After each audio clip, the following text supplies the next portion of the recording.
Agora, André, aproveitando que você está aqui, durante um evento da Petrobras no Rio de Janeiro, o presidente Lula voltou a defender a isenção do imposto de renda. E qual foi o conteúdo dessa declaração? Esse que é um projeto, é uma bandeira de campanha dele. André?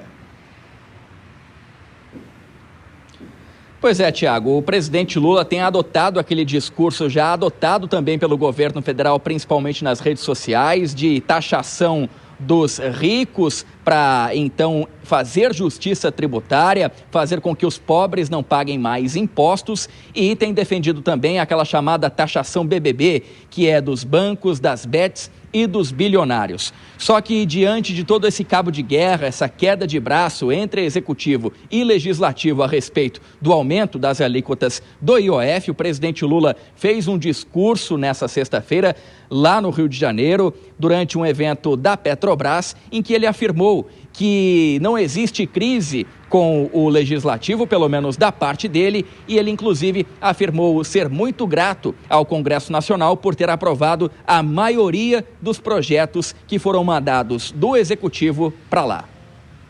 Para a gente descontar, sabe, que quem ganha até 5 não paga imposto de renda, até R$5.000, a gente decidiu que 141 mil pessoas que ganha mais de R$1 milhão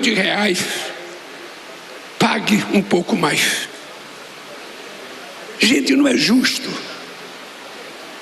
Nós não estamos tirando de ninguém que ganha nada, estamos tirando de alguém que ganha mais de R$1 milhão por ano. Estamos tirando uma merreca dele para dar um pouco para as pessoas mais pobres desse país, para as pessoas que menos tiveram sorte. E aí, durante esse discurso, né, Tiago, como eu dizia agora há pouco, o presidente Lula minimizou, então, essa crise com o Congresso Nacional, afirmando que a grande maioria daquilo que foi enviado do Executivo para o Legislativo foi aprovado. O presidente Lula não citou exemplos, mas a gente relembra aqui que o grande destaque nesse âmbito é realmente a reforma tributária, que teve a sua aprovação feita depois de mais de 20 anos de negociações. Então, sem citar esse exemplo, o presidente Lula afirmou que tem tido o apoio do Congresso nas pautas de interesse do Executivo. Porque eu só tenho 1 ano e meio de mandato e tem gente que pensa que o governo já acabou, tem gente que já está pensando em eleição. Eles não sabem o que eu estou pensando. Então se preparem, porque se tudo tiver como eu estou pensando, esse país vai ter pela primeira vez um presidente eleito 4 vezes pelo braço do povo. Se preparem. Um abraço, gente, um beijo para todos vocês.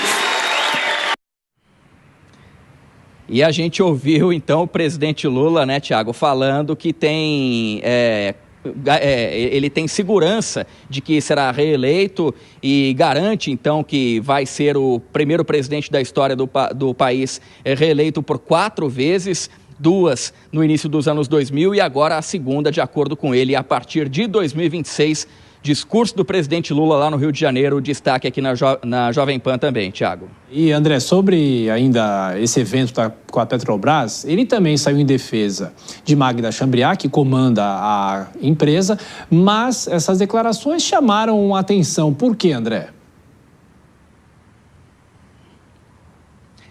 Pois é, Tiago, o presidente Lula fez uma ampla defesa de Magda Chambriard, ela que é presidente da Petrobras, em todo um contexto que a gente tem que trazer aqui também, que a Petrobras estava no centro das atenções e ainda continua em algumas questões relacionadas como, por exemplo, a exploração de petróleo na foz do Rio Amazonas, na margem equatorial, principalmente entre os estados do Pará e do Amapá. Existe ainda uma queda de braço entre a área ambiental, coordenada pelo IBAMA, e a própria Petrobras, que tem interesse em fazer a exploração de petróleo nessa região. As primeiras etapas já foram aprovadas por parte do IBAMA, apesar de muita resistência ambiental, e a Petrobras vai conseguindo, assim, então, caminhar rumo à possibilidade de conseguir fazer a exploração ali na região. E a estatal também é centro das atenções do noticiário, principalmente nas decisões relacionadas ao aumento aumento do etanol, do combustível ecológico, ao combustível fóssil, à gasolina e também ao diesel. Então, diante de vários assuntos que têm tomado a atenção por parte da estatal, o presidente Lula fez elogios à presidente da Petrobras, dizendo que ela não aparentava ter a segurança para comandar a empresa, mas que, na verdade, ela poderia comandar até 2 empresas iguais à estatal. E quem olha para Marta assim à primeira vista, essa mulher frágil, essa mulher que anda devagar, essa mulher que fala manso, sabe, às vezes eu tenho até dificuldade de entender. Ela não tem condições de dirigir uma empresa da magnitude da Petrobras. E a surpresa é que a companheira Magda é extraordinariamente competente. Não para dirigir uma Petrobras, para dirigir 2 Petrobras, ela teria competência para vir apresentar os investimentos que estão sendo feitos aqui. Essas defesas que o presidente Lula faz são até importantes no sentido de fazer com que as pressões políticas por eventuais cargos acabem diminuindo, a exemplo do que a gente explicou agora há pouco, né, Tiago? E que foi confirmado aqui em Brasília, então, a entrega do pedido de demissão do presidente dos Correios, Fabiano da Silva dos Santos, e ele também alvo de pressões políticas para deixar o cargo. É isso, André Anelli com as últimas informações de Brasília, bom trabalho para você. Vou chamar os nossos comentaristas, Dora Kramer e o Acácio Miranda. Dora, tem um cardápio de declarações para serem analisadas. Primeiro, essa declaração que o presidente fala sobre 2026, que ele pode ser o único a ter 4 mandatos, e essa fala em relação ao presidente da Petrobras. Escorregou o presidente, Dora Kramer? Vamos começar pelo fim. Acho que escorregou, porque realmente esse elogio... Lembra outro dia elogiando a Gleisi Hoffmann? Só a mulher bonita, não sei o que. Esse negócio.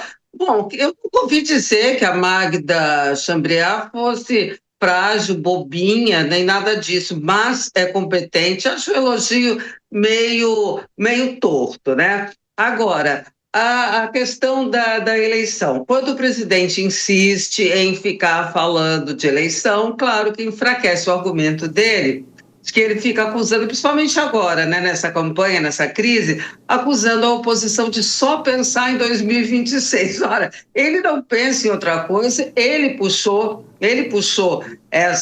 esse assunto lá em fevereiro, quando ele falou a primeira vez, e a oposição entra no jogo. E ele faz isso por um motivo estratégico, porque no momento de crise, principalmente no momento de crise, de fragilidade política, de impopularidade, ele precisa dar uma demonstração de força, porque senão, para não enfraquecer, esse 1 ano e meio de mandato ao qual ele se referiu, né?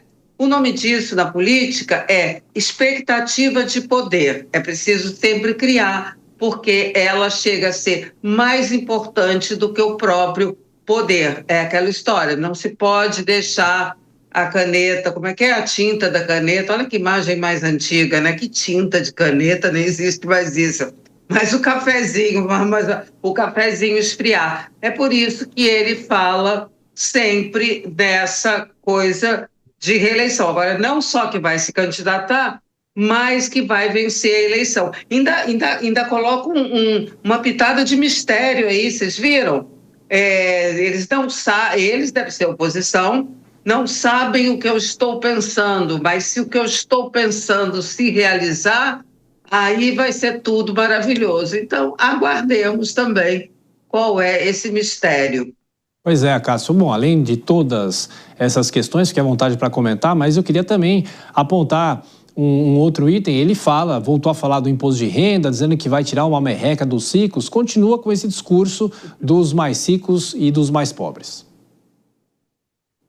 A gente falou isso bastante durante a semana, esse mais ricos contra os mais pobres, ou o tal nós contra eles, é exatamente tudo que os eleitores não queriam em 2022 do Lula.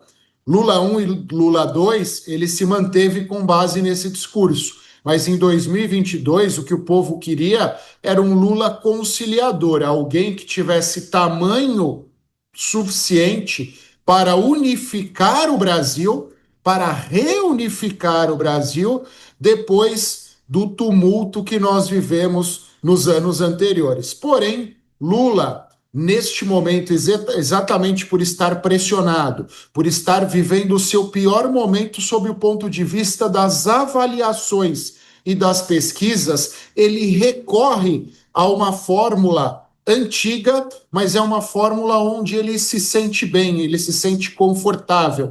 Ele cresceu politicamente com base nesse discurso.